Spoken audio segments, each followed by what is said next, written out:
we have our website up and we just hope that somebody stumbles across it and an opportunity will just pop up. But you have to reach out to people that you want to see your work. You got to like kind of make it happen. Welcome to the Passion Behind the Art Show. It's all about diving in with individuals to learn the story behind their passion. It's your host, Daryl Pinna. Well, I am super excited to have an amazing illustrator, Shea O'Connor, on the Passion Behind the Art Show. Shea, welcome to the show. Thank you. Happy to be here. Well, let's jump right into it. How did Shea's creative journey start? I think, most of us, we start drawing at a really young age, and that's kind of what I did, and was always encouraged by my family to be creative, whether that was singing or drawing. I have a grandmother who's incredibly creative. She's passed away actually this year, but she would always do really cool projects with my sister and myself, whether it was watercoloring on the wharf or finger painting pillowcases, just kind of like opening what creativity was to us. So we sort of got to learn that language a little bit. So it started early on. But I didn't, realize that you could make a career out of being a creative until college. Right. So yeah, it's crazy. You're working your butt off in high school, like learning about like the Crimean Wars, but not really understanding that like you could make a living as a graphic designer. So I got there eventually, and I went to the University of Georgia, and just was honestly like, I would see the art kids going around and was kind of jealous. I was like, that looks really fun. Like, I love drawing. Right. What are they planning to do after college? So I ended up kind of finding my way into the art area. And then I really related to graphic design because I liked the idea that it was helping people. It wasn't, I think I just like to share the things that I make, whether they're with people who are artists or people who aren't artists, but they're making the world a more enjoyable place. That's right. The kind of positivity that I like. So I got a degree in graphic design. And I did take some illustration classes, but I haven't really been illustrating, I don't feel like, as long as I've been a graphic designer and motion designer. So my whole Designed by Shea project is actually, it's maybe like 2 or 3 years old, where I sort of was like, do I know how to draw anymore? I'm not sure if I remember how, or, how do I develop my style again? So that's sort of just been a new journey for me. Oh, cool. Because you're kind of like creating your own, I guess, fingerprint through your work. And it's got this like fashion kind of stylist feel. It's pretty. It's very nice. And because I have a friend of mine that is she's actually a fashion designer. Oh wow! And a lot of her beginnings look a lot like yours. And I'm like, this is pretty awesome, but she's just doing straight illustrations. She's not necessarily trying to do fashion design or anything like that. So it was pretty interesting to kind of see your approach. Yeah, well, and I can't sew, so I think I'm actually gonna design clothes, but honestly, I love drawing glamorous, beautiful things, mostly because, like, I want them. So I just draw the things I'm like, I want to wear that outfit, so I'll draw it, and it's cathartic. But yeah, it's been neat, like sort of establishing and developing my own illustration style, because I did work a corporate job for, I guess, 4 years at Primal Screen. They're wonderful. And, you learn how to wear a bunch of different hats as a designer and fit the client's needs. And I think that's a great skill to have, but for me, it just wasn't fulfilling. And I wanted to figure out what my own voice was and, am I original? What am I bringing kind of to this like creative world? And that's what sort of sparked me trying to get back into illustration and really just drawing the things that I love to draw. So I love to just draw females, like really empowered women. So I'll find other Instagram accounts of women who I think are promoting a lot of positive messages for other people. And so me drawing them, they're fashionable too, so that doesn't hurt. Drawing them, sharing that, just sort of spreading the positivity and like general woman badassery and just girl power kind of a thing.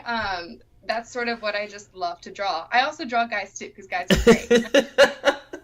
But my style is very feminine, like a lot of S curves, very flowy. So it's harder for me to draw men. I'm trying to do it more.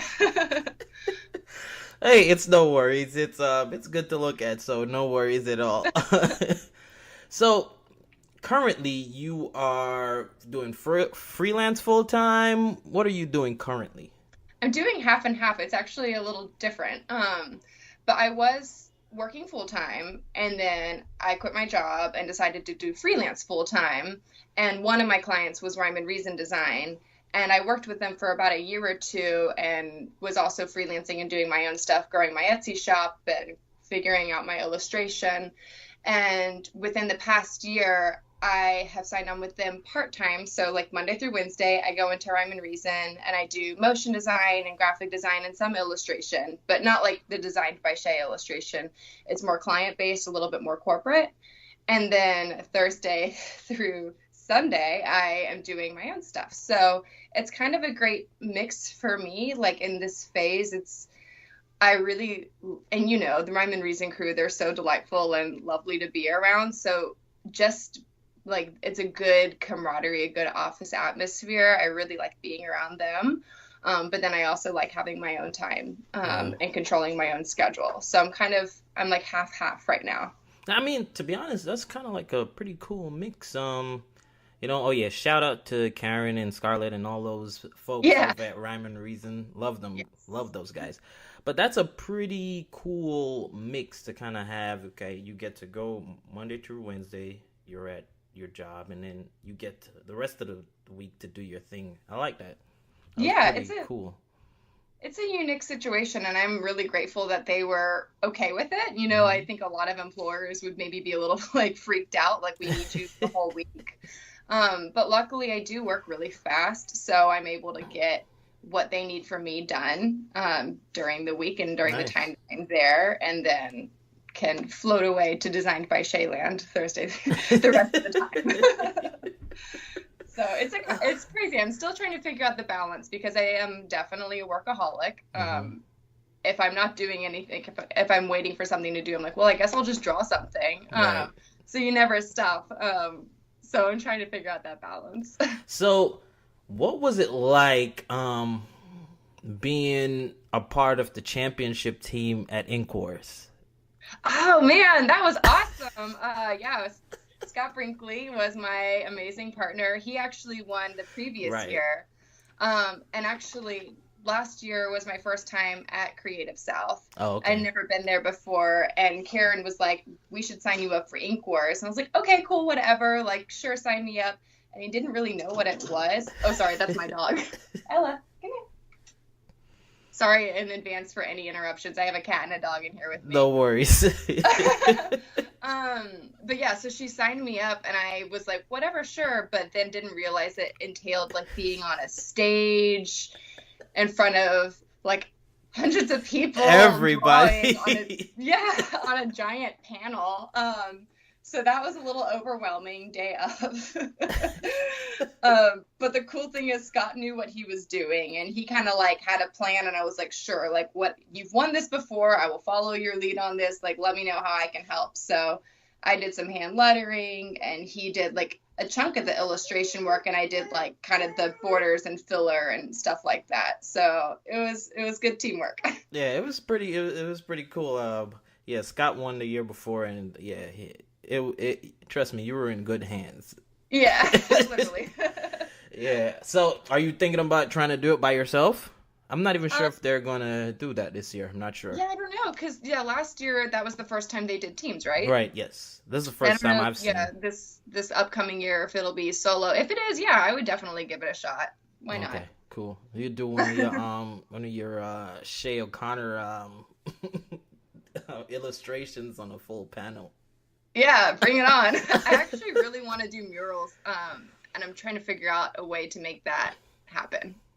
So anything specific that you're trying to do to kind of draw attention to that? I actually, it's just starting that out, but Okay. there are like a lot of, there's Living Walls that's in Atlanta. Mm-hmm. And if anything, I just want to help volunteer Right. and sort of figure out how it works because I haven't put my illustrations or worked like on a large scale like that. So it would kind of be nice to volunteer and help out and see how it works first and Right. know what kind of materials I would need and how you actually project something small to something huge. So yeah, just kind of wanting to get involved with that a bit. Yeah, a good friend of mine had I think she had shared your work at one point. Lisa. Oh yeah, Lisa Lisa, Coin. yeah, Lisa had shared your work, and I was like, "Oh, that's awesome." Lisa's another awesome person. She really is. Yeah, it's so funny. So I got to meet her just briefly at Creative South, but then like we don't live in the same state, but we keep in touch like on Instagram. Like I love her, but we really only talk through like online means, which is always so crazy. Like a lot of I feel like I have so many Instagram friends, but then I'm like, am I weird? Like, because I never see people's face, but I love them. Um, so yeah, she's one of those. Like, she's so awesome, and she makes me giggle with like her messages and stuff. She's great. Yeah, she is. She is. She is. Yeah. So during this journey, I mean, I know you mentioned your grandmothers, but Mhm. who would you say was some of the people that kind of empowered you, created a support system for you? Yeah, I mean, definitely my family. Even though my dad's a dentist and my mom's a nurse, they had no idea what I was trying to do. They still just Though. knew. Yeah, like, all right. But I have a really good work ethic, which they taught me. So they trusted me that like I was gonna figure this out. And I've always, I mean, maybe it's better that they weren't artists because they thought that what I was making was incredible. Uh, so yeah, but they've always just been so supportive. And then also, I'm about to hit my 5-year anniversary with my husband, and he's just been like a huge champion for me. Nice. He's a musician, so he also understands kind of that creative world and is really supportive of me, like just branching off and trying to build my own Designed by Shea shop and like grow that sort of a brand. And he's just always championing me. Oh, that's awesome. It's always Hmm. good to kind of, to have your spouse on board. To kind of, Always good, right? yeah, it's always good. Makes things a little easier. If someone's not married, they may not understand, but like it really gives you that jolt to kind of go even further. That It's a little fuzzy right now. I kind of missed what you said. Oh, okay. I was saying that it's good to have your spouse on board because it kind of gives you that jolt to kind of go at that extra mile. I don't know what it is, but that sense of inspiration when your spouse is on board, it's pretty awesome. Absolutely. Yeah. Well, you want to make them proud. I mean, you want to make yourself proud, but you want to make your spouse proud too. So, what would you say was the hardest struggle that you had to overcome? Um, there's been a couple. Let me think. I think the hardest one was quitting my first corporate job. Mm, Um, when I really think about it and look back, the risk wasn't that huge, but when I was preparing to do it, I felt like I was just like going against what I was supposed to be doing because I right. got this great job like right out of college and it was in a creative environment and it was great people, awesome work, cool clients. So I was like, am I just being an idiot by just walking away from this and also like walking away from health benefits and all Oh of that? no. Yeah, yeah, Right? because my like husband, he's a musician, so we had to pay for our own like health insurance and it was expensive and terrible, but it was worth it. Mm, Yeah, I think that was just I like had it so built up in my head and I was really afraid to leave that job even though I kind of knew that I needed to just for my own heart. Like I needed to step away so that I had time to create my own stuff. right. Because, I was doing a creative job for a living, so it was taking away that energy. So I would get home and I was drained. I didn't really want to draw. I just wanted to watch Netflix. So I knew I had to step away so that I could devote time to like trying to figure out what I want to make. But that was really hard. And Mm, yeah, it was just taking away sort of the comfort of having a regular job. When you're going to get paid, you have benefits, stuff like that. But at the same time, I guess I was like 24 or 25 when I did that. and it's not like we don't have a family. I mean, we have a puppy and a cat, so like there are fur babies, but it's not like I had kids or something to support. Right. We were okay financially. It wasn't like a crazy, when I look back, it was a good time to do it. Okay. So the Okay, risk that's cool. great, but the reward is greater. So Yeah, I mean, I feel like to do that, there's the unknown of, okay, you don't have the regular security of like benefits and everything that a regular job, but there's also this unknown of what you can achieve with this time that you have now. oh You know what yeah. I mean? And I think sometimes that's the part that people don't really look at. With this time that you have now to kind of just go full force in whatever it is that you're trying to build. It's just like, it's unlimited. You don't know what you could really accomplish, something really great. So, hmm Yeah, and that was definitely daunting too. It was like, well, great, now I have everything open, so what am I gonna make? Oh my right, gosh. right. So really it was just drawing something every day, like one day at a time. Like I Mm, couldn't think, like we had saved up enough so that I could have 3 to 6 months not having a full-time job, nice. and we would see what would blossom in that time, and if nothing happened, then I would just go back into the workforce and try and find a job. But it ended up working out where I was like, well, I have all this time in my day. What do I want to do? I want to draw.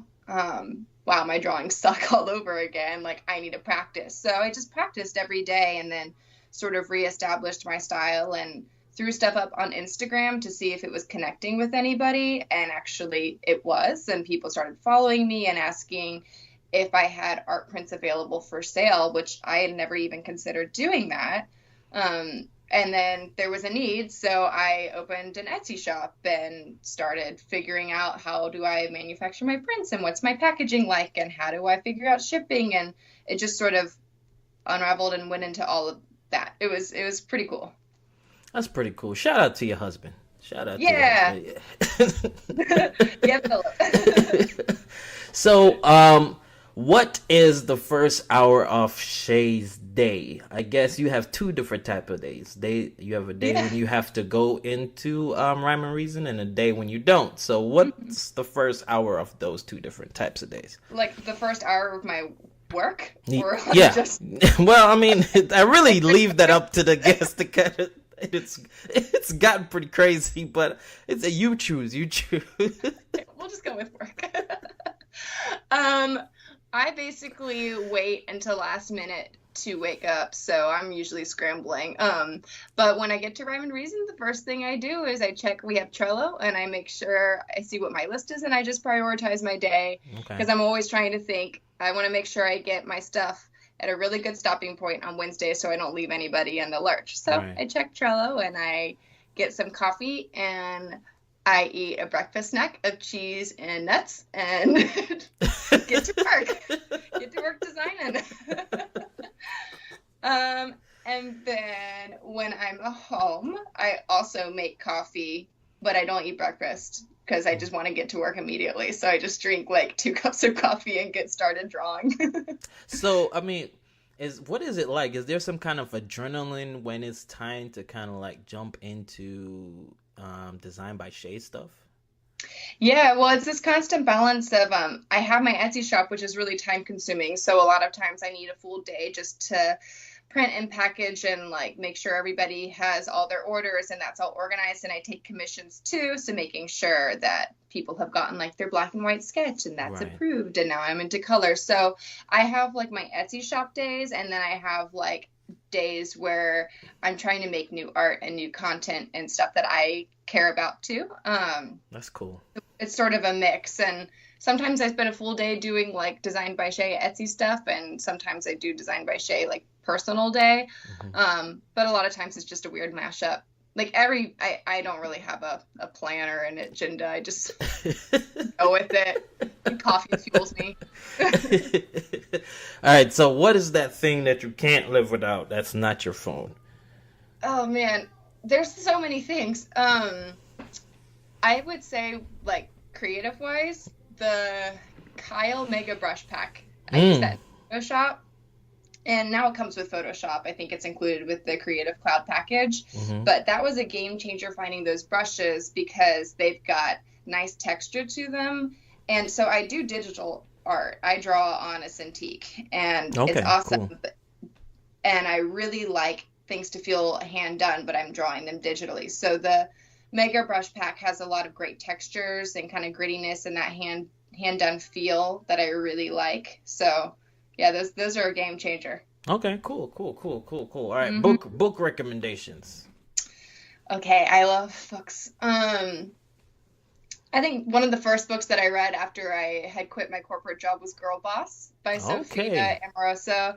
And that's just kind of a good build you up sort of a book where like, yeah, I am a badass and like I can do this, and if she could do it, I could do it. Like that was a really like uplifting, encouraging book for me to read Nice. um as a creative. But then I'm always reading I books just for my own fun. I have so many. Oh, that's nice. That's nice. You want to recommend one more? I mean, sure. So The Night Circus by Okay. Erin Morgenstern is Okay. incredible, and it's just beautifully written. So she can just paint a picture with words. So it's an absolute delight to read. I actually want to do a drawing series on that book because nobody has done anything like there's no like actual illustrations within the book, and I just would love to draw that. Oh, nice. Go for it. Go for it. I would Yeah, I say go for will. it. Go for it. So, what's next for Shea? Well, really just to keep growing my online shop. Mm-hmm. But one thing I'm really, really excited about is I'm going to start a YouTube channel in 2019, which is kind of a big undertaking for me. But I've gotten a lot of questions from people like, what technology do I use? And how do you establish your style? And just all these kinds of questions. And there's a need for it. Mm-hmm. And I would rather just make a video that like kind of sums up a question rather than having to answer it multiple times in Right. different posts. Right. Just it would be easier for people to find the answers to their questions. So it'll be a lot of drawing tutorials and tips, and even just like quick time lapse videos of my process, just so people can kind of get a little bit of behind the scenes stuff, or if they're starting out trying to figure out how to make a living as an illustrator, like Mm-hmm. I'm gonna try and help them out. Cool. Go for it. I could see it already. You're gonna kill it. I hope so. Yeah, I could see it. You have the right energy. Like you're super pleasant. Like Oh, thank you. you're gonna do well. All right. So, what advice would you have for creatives? I would just say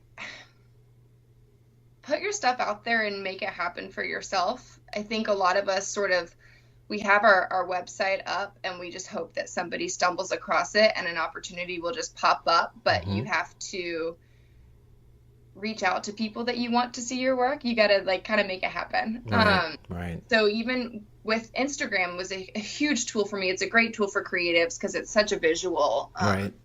platform. And the cool thing is I can do an illustration and I can tag a huge celebrity. Like Yep. I love Life Size so much. I was one of my favorite movies growing up. So nerd that I am, I drew a bunch of my favorite outfits from Life Size. And then I tagged Tyra Banks, like maybe she'll see it. Who knows? But she saw it and she liked it and she started following me and I loved it. I was so happy.